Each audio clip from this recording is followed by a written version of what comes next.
तेजस्वी प्रसाद यादव राज्यसभा जाएंगे नहीं जाएंगे ये आपके लिए खबर है। ज़्यादा ज़रूरत इस बात की है कि आप ये खबर चलाइए कि यहीं पूर्वी चंपारण का 7 से ज़्यादा 7 नौजवान राजस्थान के एक अवैध पटाखा फैक्ट्री में काम करते हुए उनके शरीर के चिथड़े उड़ गए, सरकार ने मदद नहीं की। ये खबर है।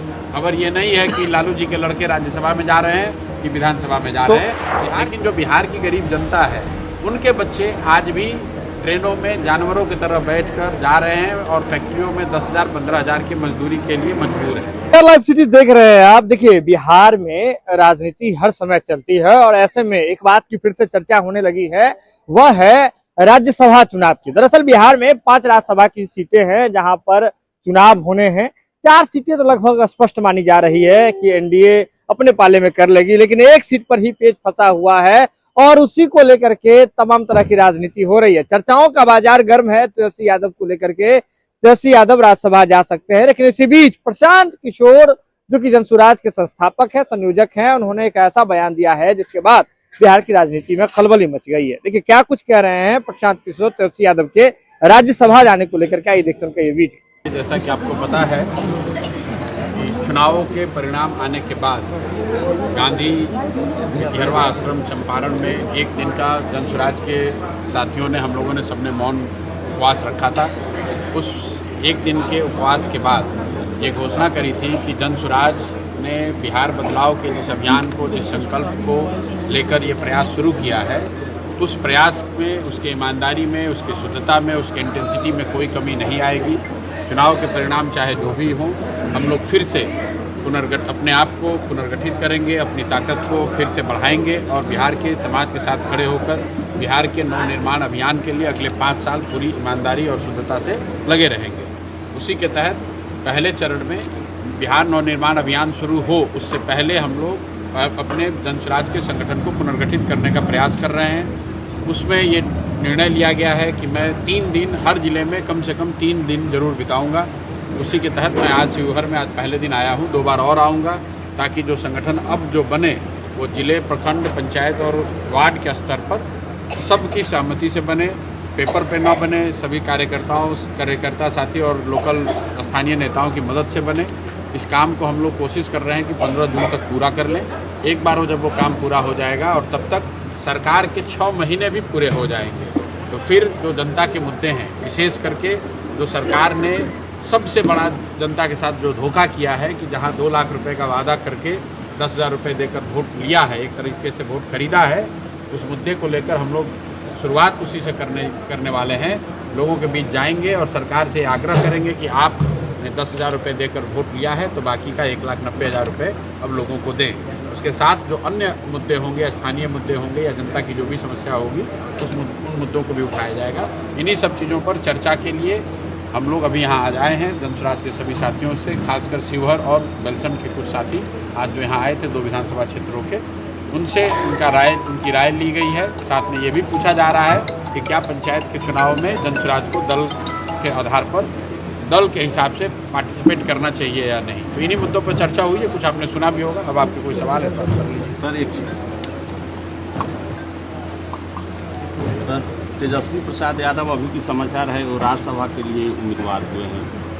भाई देखिए, कौन राज्यसभा का उम्मीदवार हो रहा है, कौन कहाँ का उम्मीदवार हो रहा है, ये हम लोग का विषय नहीं। हम लोग के लिए विषय ये है कि आज भी बिहार का लाखों युवा 10-15 हज़ार रुपये के रोजगार के लिए पूरे देश में मारा फिर रहा है। नेताजी के बच्चे लोग, कोई विधायक बन जाएगा, कोई सांसद बन जाएगा, नहीं भी बनेगा तो इतना पैसा लूटा है कि उसका ज़िंदगी अच्छे से चलेगा। लेकिन जो बिहार की गरीब जनता है उनके बच्चे आज भी ट्रेनों में जानवरों की तरह बैठकर जा रहे हैं और फैक्ट्रियों में 10,000 15,000 की मजदूरी के लिए मजबूर हैं। तेजस्वी प्रसाद यादव राज्यसभा जाएंगे नहीं जाएंगे ये आपके लिए खबर है, लेकिन आपको ज़्यादा ज़रूरत इस बात की है कि आप ये खबर चलाइए कि यहीं पूर्वी चंपारण का 7 से ज़्यादा 7 नौजवान राजस्थान के एक अवैध पटाखा फैक्ट्री में काम करते हुए उनके शरीर के चिथड़े उड़ गए और सरकार के कान पर जू नहीं रहेगा। उस पर मोदी जी का कोई बयान नहीं आया, उस पर नीतीश जी का कोई बयान नहीं आया, उन पर सरकार ने मदद नहीं की। ये खबर है। खबर ये नहीं है कि लालू जी के लड़के राज्यसभा में जा रहे हैं कि विधानसभा में जा रहे हैं। बिहार के बच्चे नौकरी करने के लिए मजदूरी करने के लिए पूरे देश में जा रहे हैं। खबर ये है। सर, त्रिस्तरीय पंचायत चुनाव में, आने वाले त्रिस्तरीय पंचायत चुनाव में आंदोलन किए हैं उनके काम के समय को लेकर के और पगार को लेकर के, उस पर भी कोई प्रतिक्रिया नहीं है बिहार भाई में। कैसे प्रतिक्रिया होगी? पानीपत के रिफाइनरी में जो मजदूरों ने आंदोलन किया है, मजदूरी क्या, आंदोलन का विषय क्या है? लोग ये कह रहे हैं कि भाई 8 घंटे का पैसा देकर 12 घंटे का काम मत कराओ। लेकिन ये कोई बिहार के मजदूरों की समस्या पानीपत में थोड़ी ना है। ये तो पूरे देश में जो भी लोग बाहर जाके मजदूरी कर रहे हैं, वो सबसे कम पैसे पर सबसे ज़्यादा और सबसे कठिन काम कर रहे हैं। वहाँ ना उनके लिए कोई सुरक्षा है, ना कोई रहने की व्यवस्था है, ना कोई दुर्घटना हो जाए तो कोई मदद करने वाला है। और लेकिन यही बात तो पिछले 3 साल से समझाने की कोशिश की जा रही है कि जब तक बिहार के लोग नहीं सुधरेंगे, जब तक बिहार के लोग अपने बच्चों की चिंता नहीं करेंगे, पढ़ाई और फैक्ट्री यहाँ नहीं लगेगी, पढ़ाई और फैक्ट्री का जुगाड़ नहीं होगा, तब तक बिहार की दशा नहीं सुधर सकती है। मोदी जी आकर उसना चावल बेचे, अरवा चावल बेचे, इसी नाम पर आप लोग वोट देते रहिएगा तो फैक्ट्री गुजरात में लगेगी और आपके बच्चे गुजरात में जाकर मजदूर बनते रहेंगे।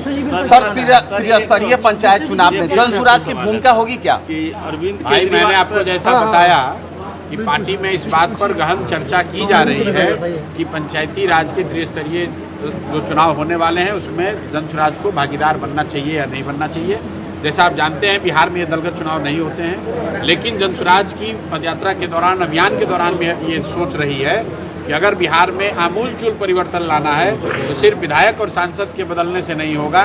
जब तक बिहार में हजारों नवयुवक, हजारों अच्छे लोग वार्ड सदस्य नहीं बनेंगे, मुखिया, सरपंच, जिला पार्षद नहीं बनेंगे, तब तक बिहार में व्यवस्था नहीं सुधर सकती है। अगर आप स्थानीय स्तर पर, जमीनी स्तर पर भ्रष्टाचार से मुक्ति चाहते हैं तो आपको अच्छा वार्ड सदस्य बनाना होगा, अच्छा मुखिया, सरपंच बनाना होगा।